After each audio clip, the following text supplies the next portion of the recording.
Right, turn with me, if you will, to Hebrews chapter 12.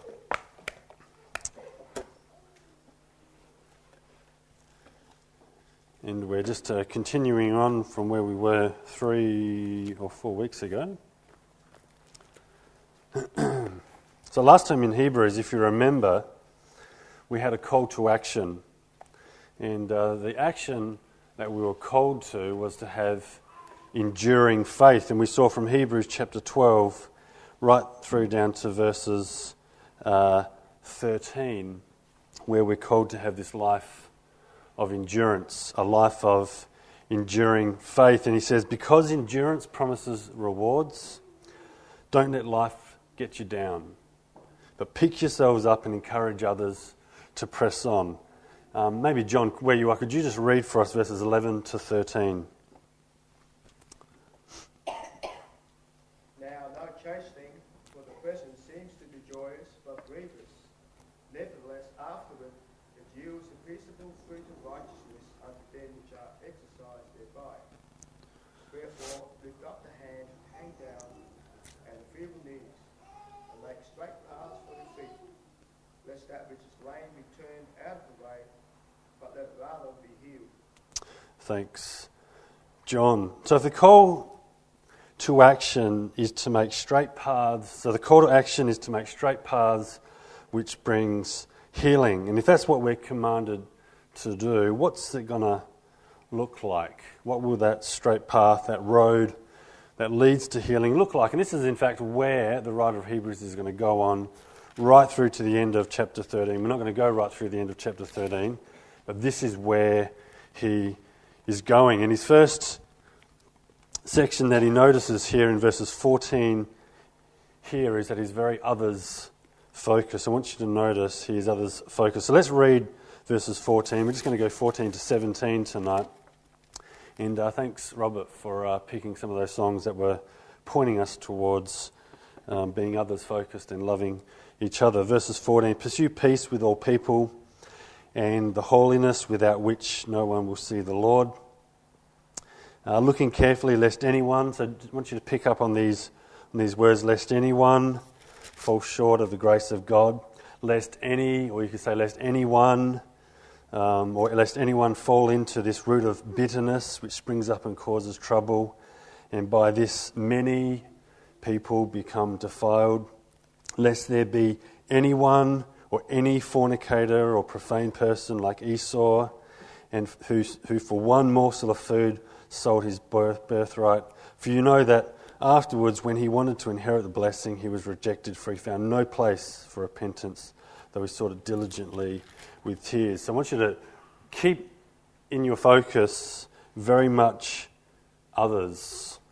This is very hard for us to do, isn't it? Many of us don't like it when others cross into our personal lives. And we in turn don't like doing it to others. In fact, in the modern housing system where you have the roller door that's all electronic, you can pull up to your house, press the button, roller door goes up, drive in, press the button, roller door goes down, go in through the back, and you never even have to see your neighbours to get out and open it. That's the sort of Western society that we like. But the book of Hebrews doesn't give us a choice, doesn't give us an option. This sort of personal involvement in others' lives is what God has ordained to be one of the means for Christian growth and endurance.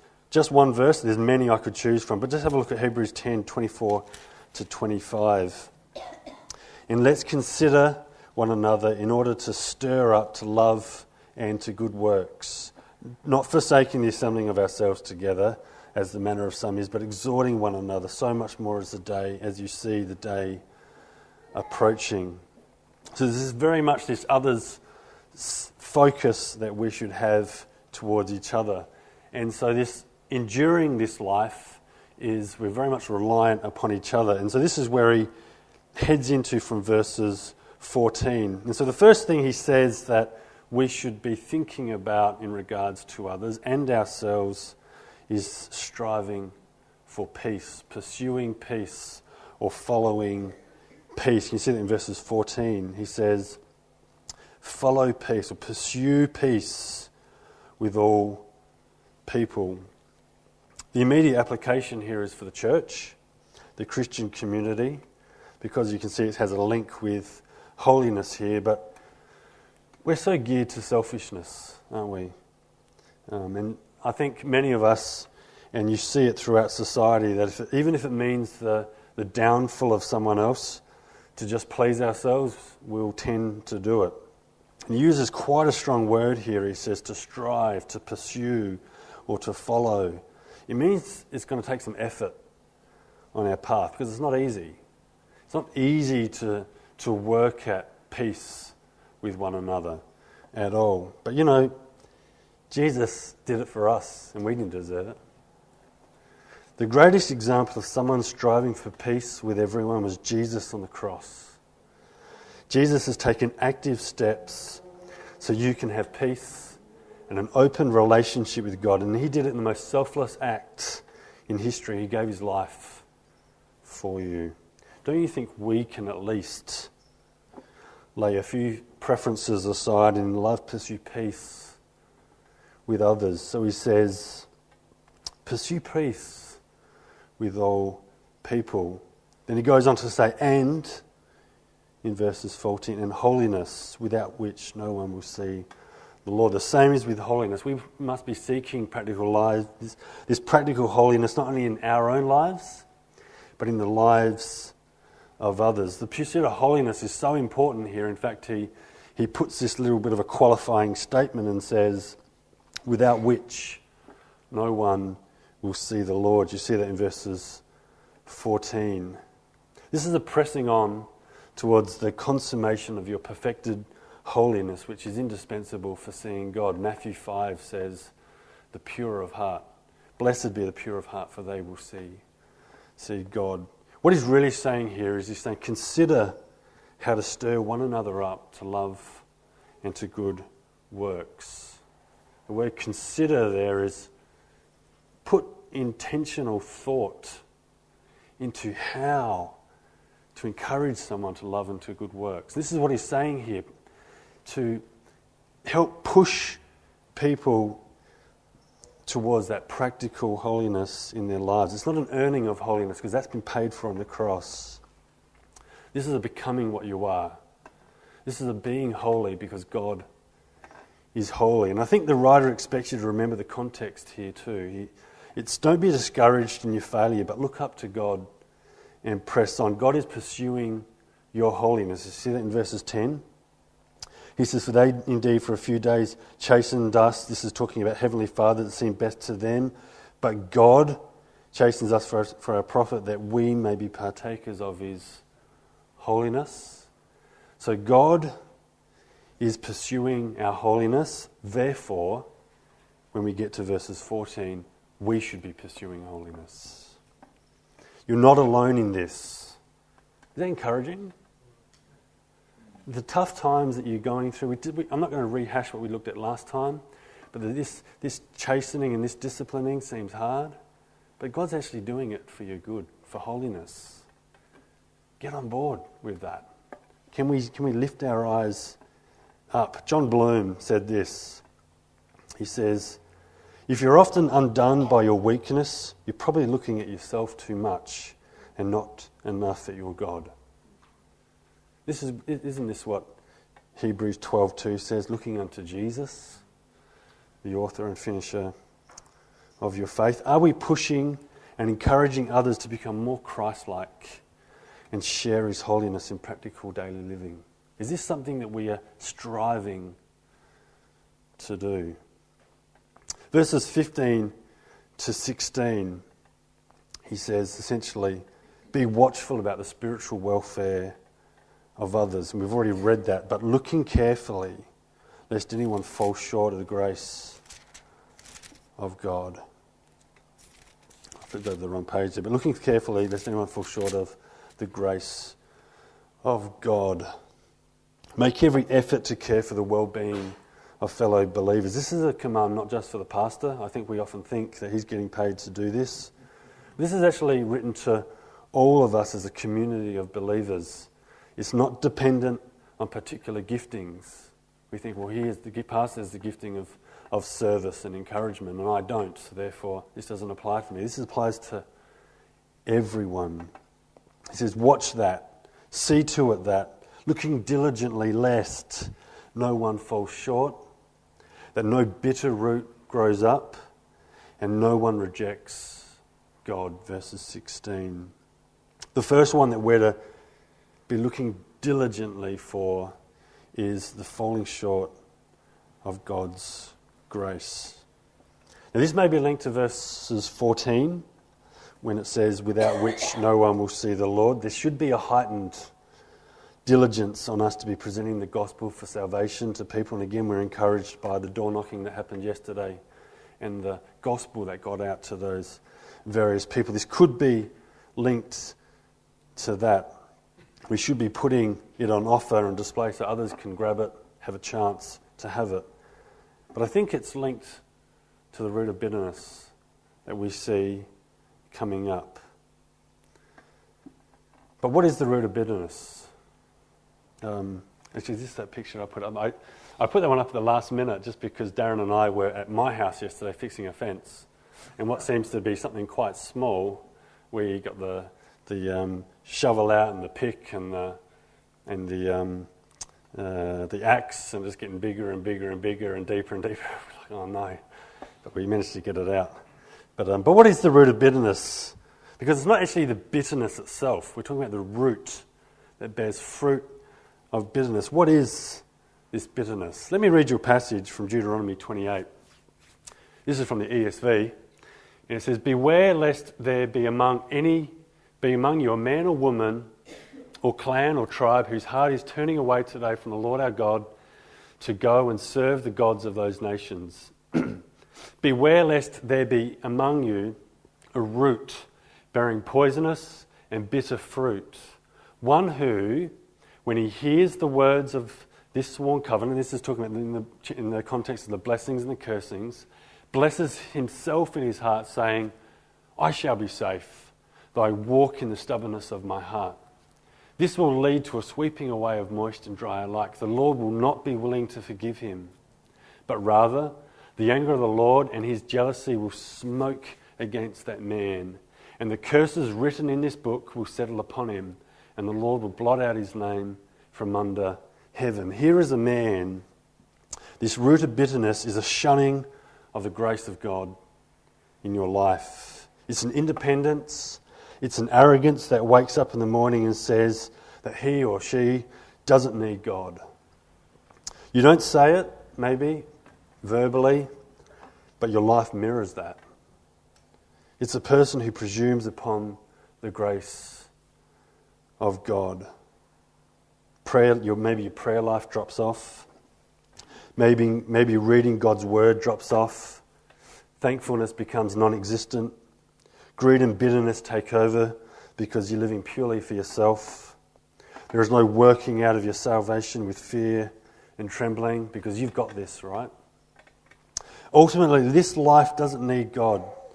And this life that doesn't need God becomes bitter towards him. The commands of God become a burden.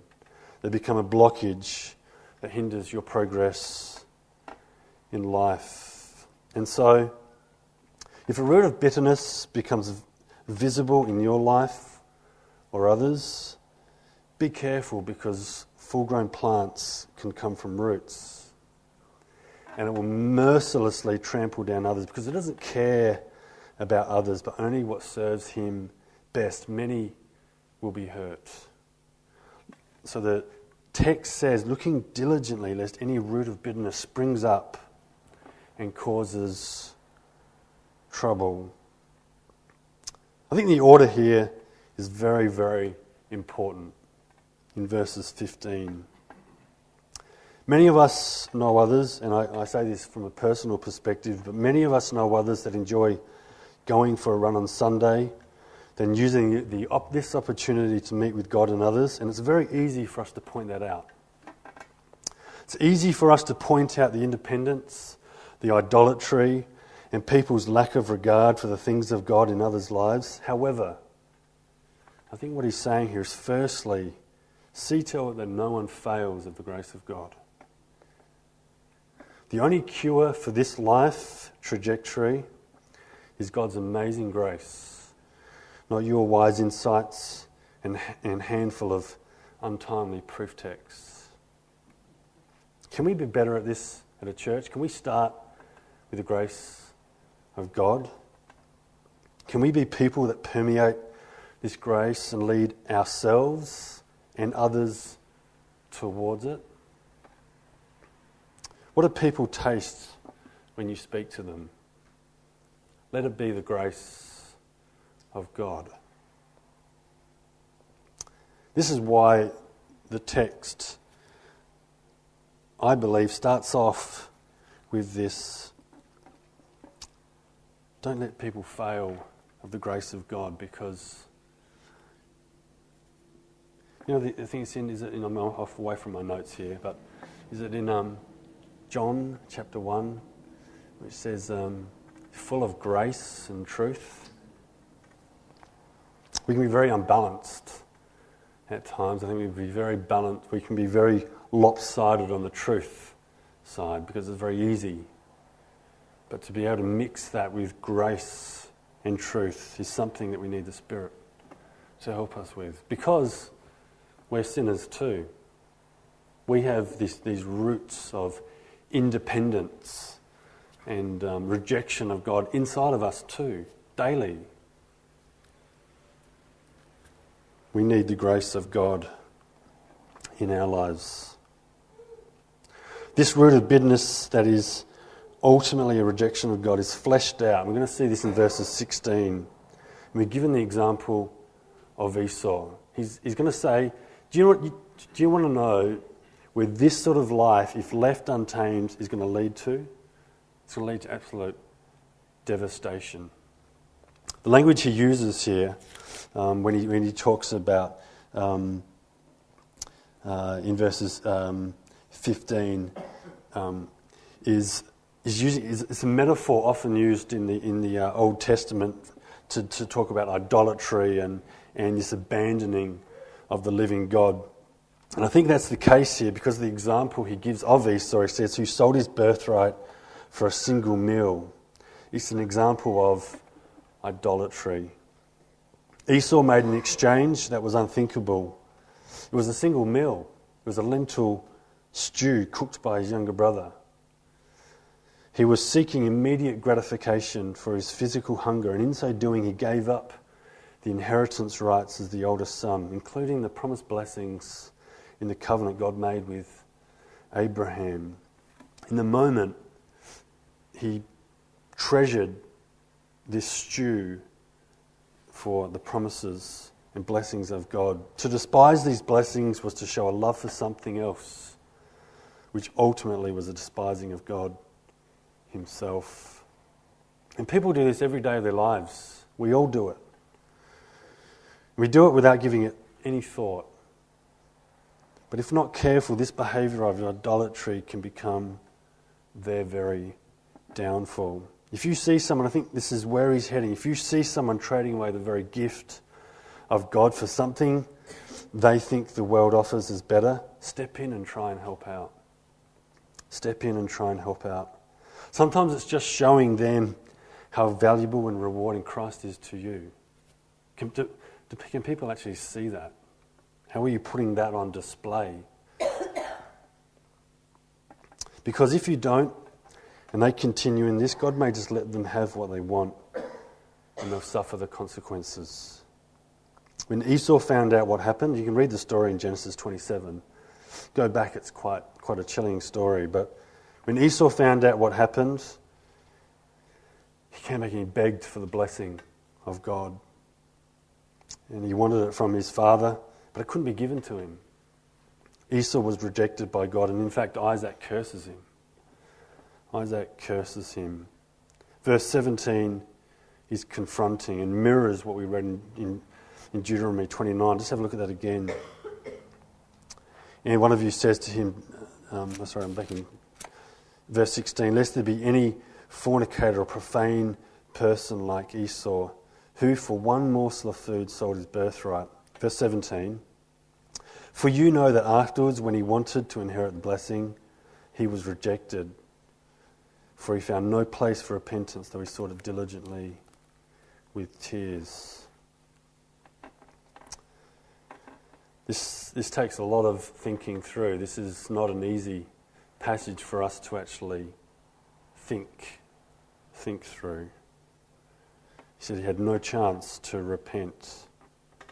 He couldn't turn the decision around.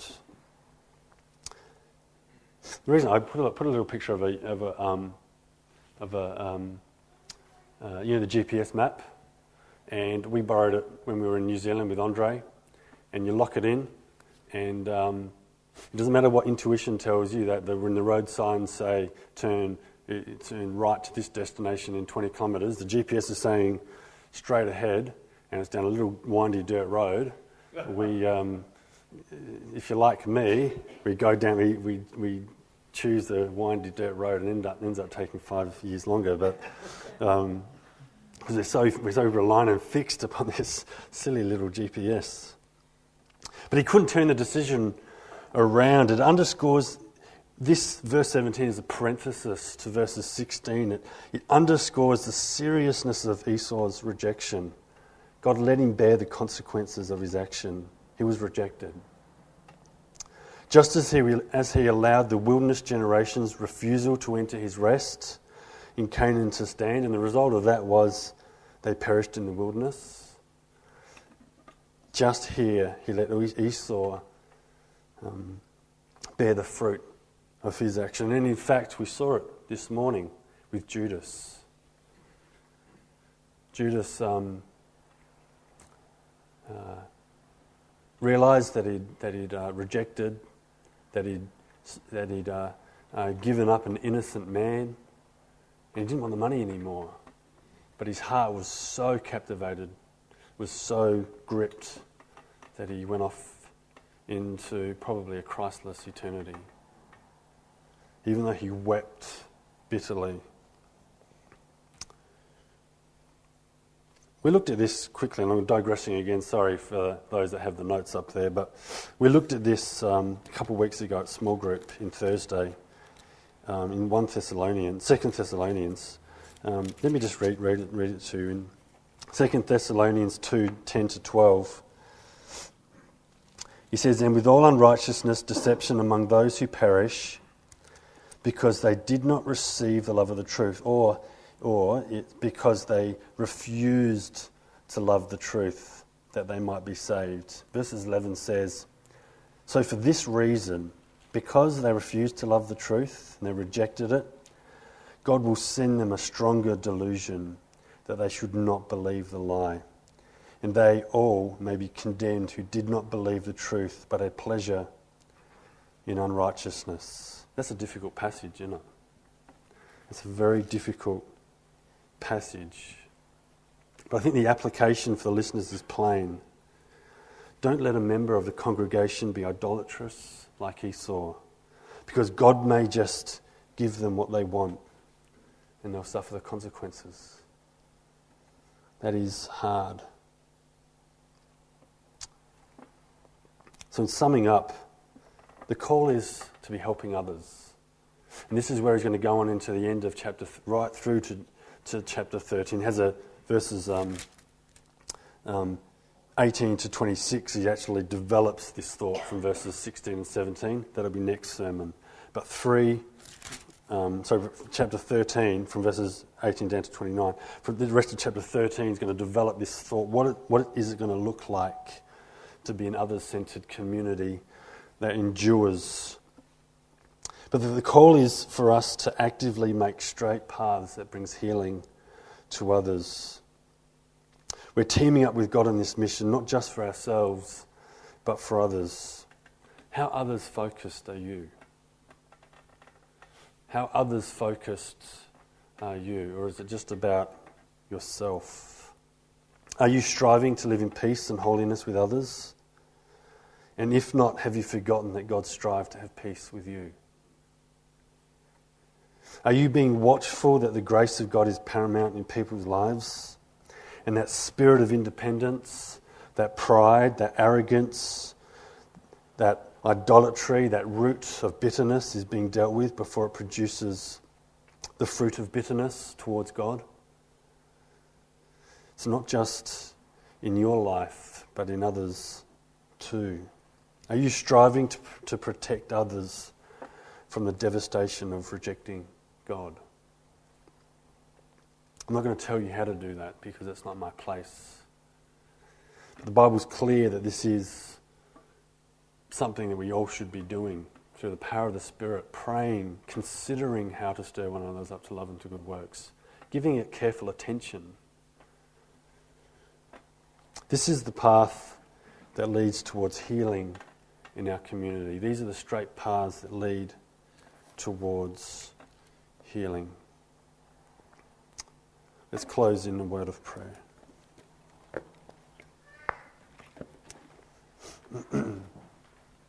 Dear God, we're thankful for your word. Sometimes these words can be hard to bear, sometimes they can be hard to hear. And God, oftentimes we don't know how to apply them. There's so many questions. I mean, maybe there's that loved one, that person in the church that we're struggling to get along with. We have differences. I don't know how to strive for peace with them. Maybe there's that person who's like that person in Deuteronomy who, despite what God says about the blessings and cursings, he doesn't care because he's in and of himself, he's sufficient, he's confident, he's independent, he's a lover of self, he'll just go his own way. And God, we don't know how to, what to say in the moment, but we know that your grace is sufficient. God, I pray that we can be sure to make sure no one fails of the grace of God, even if it be just a projection of how precious that grace is to us in our lives. May people see it in us first before we mouth it out with our words. God, I pray that idolatry, like Esau, who so cheaply gave up on something so precious for a lentil stew. I pray none of us trade away the things of God for anything of pleasure, whether it be that holiday or paying off that house or that marriage partner or whatever it may be. Lord, I pray that you keep us focused on the prize, that none of us trade God for anything. And God, I just pray that no one in this church be like Judas or Esau, that goes that far that there is no turning back. God, may we be diligent, may we be striving to be others-focused church that shares the gospel and that is Christ-centered, because we are insufficient of ourselves, but it's the power of the gospel that saves. So God, we just ask that you enable us to heed to your word, not to be just hearers only, but to be doers. We just ask and thank you and pray for your blessing on this reading. In your name, amen. We're going to sing with a song.